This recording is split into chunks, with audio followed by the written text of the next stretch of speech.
And welcome back to more A Hat in Time. Last time we finished up all the hourglasses. I keep saying hourglasses. We got all the timepieces of chapter 3. We have completed this chapter, but we are gonna spend a little more time here. Because, like we did with Mafia Town, we're gonna spend just one chapter to basically clean up what we missed. We're just gonna do one video to just get as much as we can out of this, and then move on to chapter 2 again. So we're just gonna kind of hustle through and try to pick up as much as we can along the way, mostly in the areas where we haven't explored and in the swamp area where there are a few collectibles we missed, but mostly in like the forest we unlocked. At least that's the plan at the moment. Now, to be perfectly honest, I was getting a little turned around in this part of the forest, so I'm gonna get really lost. Full disclosure, this is not gonna be a pro playthrough because I'm actually kind of rubbish at this game in terms of this one chapter. Because again, this is one of the bigger chapters, so I tend to get rather turned around.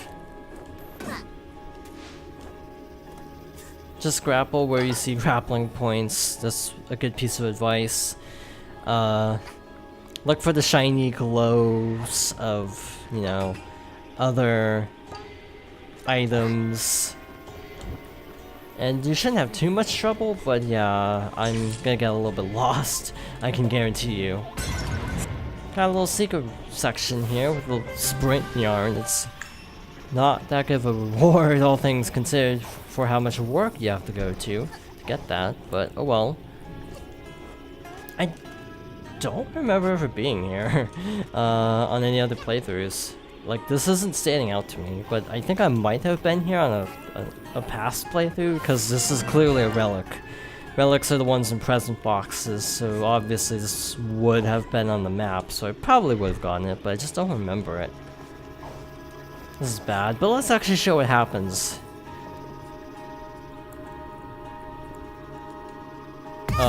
Okay, cool.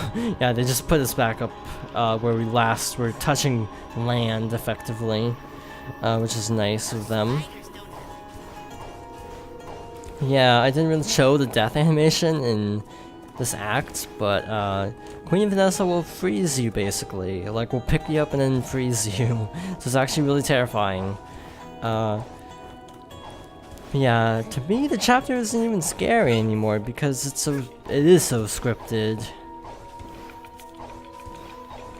I mean, that is how most horror games are, you know, unless you're PT, and that's almost too random. I unfortunately never played PT because I got a PS4 right when the demo got pulled, so I missed it by like a matter of months, I think.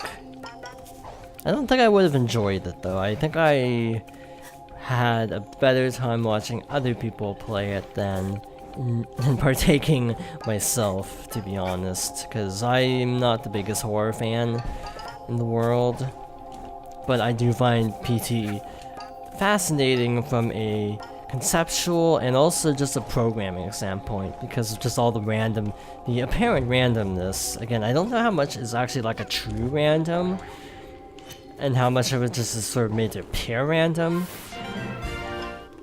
but just from a tech standpoint, I do find PT extremely fascinating, and I wish it didn't get cancelled, but hey, we have Death Stranding to fill the void. If it's also horror, which it appears to be. Again, this is all just speculation because we literally know nothing about Death Stranding. But maybe E3 will shed some light on it, because that's in a... well, when this video goes up in a couple of weeks, probably. Because this is going to be like mid-May when this goes up. I'm looking forward to E3. Hopefully a lot of good games are announced from everybody. More good games from every company help the entire industry, so even if I don't even have an Xbox One, I like seeing good things going on with Xbox because It just helps the economy. I'm hoping to see stuff from Metroid, but I'm not thinking it's gonna happen. If Smash Bros is gonna be the focal point, they might not want to show off Metroid quite yet. Who knows? Yeah, so I'm just talking about E3 because we've kind of hit a point where it's just all collecting, so this is a good time to sort of talk about other things. But actually, to get back on topic a little bit, I actually wonder what the original Subcon Forest was like, because if it's true that it was downscaled, it had to have been pretty impressive. Probably was murder on the hardware too, and that's possibly a factor. If I had to make a guess based on my limited knowledge of like programming, that the world might have just been too big. And again, like I've been noticing some weird like hiccups as is. So yeah, I'm actually glad this game is a little bit on the small side for how, you know, platformers are. I mean, I'd say most of the levels are like not even as big as something you'd see in Banjo-Kazooie, but it almost helps. This game is very focused, and that's again one of my praises for it actually. It's not just I guess it's the old argument of quantity versus quality, where I feel like this game definitely does emphasize quality over quantity. Like, you don't have a ton of things to do, but there's a lot of optional stuff you can do, but it's not like you're required to get every Rift token and go out of your way and find everything just for the sake of inflating a number. So I do actually appreciate that this game is actually pretty focused as far as, you know, 3D collectathons are concerned. And again, I haven't even played Ukulele, so I'm actually legitimately curious to give that a shot sometime down the road. Maybe for an LP, but I still have to get through Banjo 1 if I want to do that. And Tui, which I've never played, and that'd be a disaster to do blind. You know, like, I can picture doing Kazooie blind, but like Tui, no, that game is too big to be played blind if you ask me. That's not close enough, is it? Okay, that actually counted. Cool. We're actually clearing that pretty dang well, so let's check. What else? This part you can kinda cheese. At least I've cheesed it before. A little bit. But I'm actually trying to remember how I did it. Maybe not. Maybe I'm thinking of a different section. But some of the hit detection and the wall running can be a little finicky, so that one took me like 5 times on my last playthrough. So I'm glad it went swimmingly this time. Okay, look. We actually need all of our power-ups. Okay, what did that do, you may be asking? Well, it lets us swing. That should be... Oh, we still have one more. Cool. So over here by the Purple Time Rift, it looks like. I like how I didn't even look at the photos for the Time Rifts, I'm pretty sure. Because I just know where these ones are, like the back of my hand, so I didn't even need to look at the references. It's like, oh, this is here, because I've played this game so many times. And Subcon Forest is one of those levels that's really big, so I tend to have committed a lot of things in it to memory. Like, you might see me struggle more with the final chapter, because I haven't really learned that chapter as much. I'm really not sure how you're supposed to get this one, if you're supposed to like go around like this, or if there's another way that's more intended, but this is how I usually go about this. And then another Rift token, and look, that's all the relics in this area. That's not every piece of yarn, because those aren't tracked, and I also can't promise that's every Rift token. I probably have missed a Rift token somewhere that isn't counted as a relic. So if I have, then I apologize. I actually know where one is that I didn't grab, I'm pretty sure. Just because it's a little finicky. Maybe I did grab that one. Again, triangle lets you kind of zoom the camera out. So if you just see like a little rainbow glow anywhere, that's your indicator that there's probably something there. But it looks like we've cleaned up the forest pretty well. Yeah, I think I was thinking of the one on here, but we got that one. Just gonna look around a little bit more. So we're done here. That was actually way faster than I expected, so we're gonna do another level. I think... I'm trying to think, and we do have enough time for one more level, so we might as well. First, we might as well use our rift tokens, because this level's actually pretty short, so we're not gonna have any trouble clearing this. Might as well spend some time, and technically coins. This is actually a cool color. The blood moon rises once again.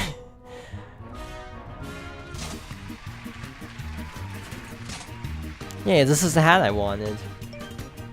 This is my favorite ice hat, because it changes color actually depending on what you're wearing, so it matches every outfit. And just the little ears on it. Did I use them all? Oh well, we're here. Got the show on the road. The train rush. Now that we finally have the hook shot, we can finally take on the final train level of this chapter. And look, there's the timepiece. Go on in. We're getting ready to shoot the biggest action movie in bird history. The movie is gonna be the bomb. And I mean bomb in the good way, Picnic. Okay, a lot less murder this time. Anyway, we just have to grapple this. Alright, lassie. Listen up. I have some bad news. That lever you just pulled, it starts the train self-destruct sequence, and that ain't no joke. It'll blow up. I need a movie with some real intense action. So that's what we're gonna do. The train's gonna blow in a few minutes. But you can save us all, lassie. Get to the switch at the front of the train to turn it off. And you better make it in time, alright? I don't care about the owls or yourself, but you don't dare blow up me train for real. It's my baby. The cameras are gonna be rolling, lassie. You hurry now. Go over and out. This is also one of my favorite tracks in the game. There's an achievement for basically not getting hit or falling, I think is the actual specification, or dying effectively and resetting, but I think falling does count for resetting your progress effectively, so that's why it technically counts. And also without getting any clocks, and that's really hard to do unless you get the chapter 4 hat, which is optional by the way for this, but it makes it a lot easier. We have like 2 minutes it seems like, and you have to admit though that the conductor's committed to making a good action movie, considering he's literally blowing up an entire train. I like how the music speeds up as the timer gets more dire. It's just a really cool like effect, and you have the band following you around through this, which is just a nice visual detail. Yeah, it gets really intense, and it's a cool level. It's fun. This is actually weird to me because, like, as a character, obviously, you know, DJ Grooves is arguably more likable than the conductor, who's kind of weird, for lack of a better word. But in terms of levels, actually, DJ Grooves has worse levels. That's Super Mario Galaxy too, as in the adverb to and not the game Super Mario Galaxy 2, to clarify. So yeah, this is just a really fun chapter. Ow. That was unplanned. Yeah, obviously we're not getting the achievement for not collecting clocks. Again, I would recommend using the hat from chapter 4 if you so desire the achievement. Otherwise, just be really efficient. There's nothing else I can really tell you. I'd actually like to see a run without the hat, but I've never looked it up. Anyway, here we are. Oh, you made it! And in time! Oh, look at all this raw footage we got! Look at how you're running for dear life!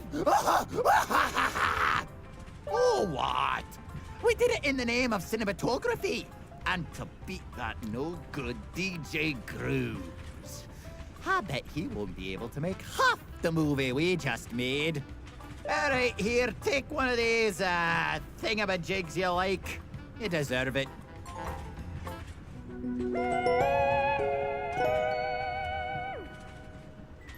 You know, one thing I've noticed replaying this game is that he definitely rants more about DJ Grooves than vice versa.